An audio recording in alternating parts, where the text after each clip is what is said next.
BRS party working president మాజీ మంత్రివర్యులు కేటీఆర్ గారు మాట్లాడిన ఏ విధంగా ఉందంటే, గురుగింజ తన నలుపు ఎరగనట్టుగా మాట్లాడుతున్నట్టు మనకు చాలా స్పష్టంగా అర్థమవుతా ఉన్నది.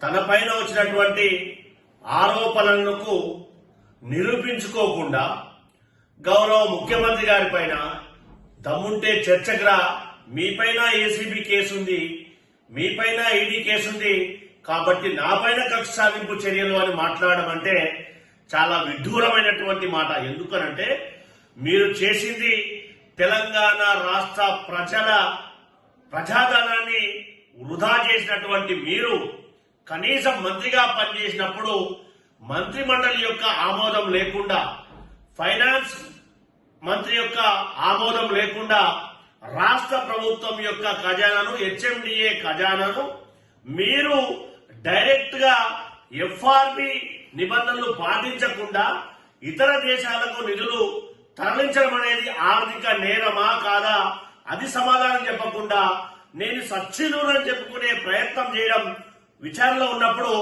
ఎంతవరకు సమంజసమో మీరు ఆత్మపరిశీలన చేసుకోవాలని చెప్పి విజ్ఞప్తి చేస్తా ఉన్నాం.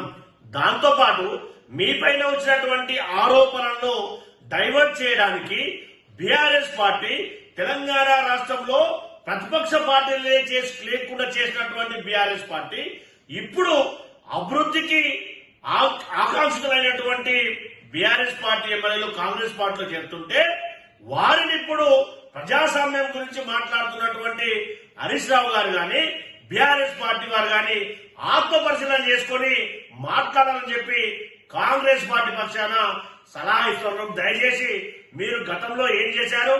తెలంగాణ రాష్ట్రంలో 2 పర్యాయాలు ప్రతిపక్ష పార్టీలనే చేసినటువంటి మీరు ఇప్పుడు దయ్యాలు వేదాలు వలించినట్టుగా మాట్లాడితే యావత్ భారతదేశ సమాజం గాని తెలంగాణ సమాజం గాని హర్షించదు అని మరొక్కసారి మీకు గుర్తు చేస్తా ఉన్నాం.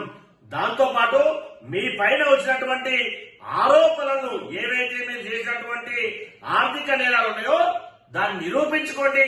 మీకు విజ్ఞత, వినయత, తెలంగాణ ప్రజల పైన విశ్వసనీయత ఉంటే కానీ ఏదైతే సత్యదూరమైనటువంటి మాటలు మాట్లాడి ప్రజాప్రభుత్వం పైన వస్తున్నటువంటి ఆదరణను చూసి ఓర్వలేక ఈ విధంగా మాట్లాడడం అనేది మంచి పరిణామం కాదని చెప్పి కాంగ్రెస్ పార్టీ పక్షాన హెచ్చరిస్తా ఉన్నాం.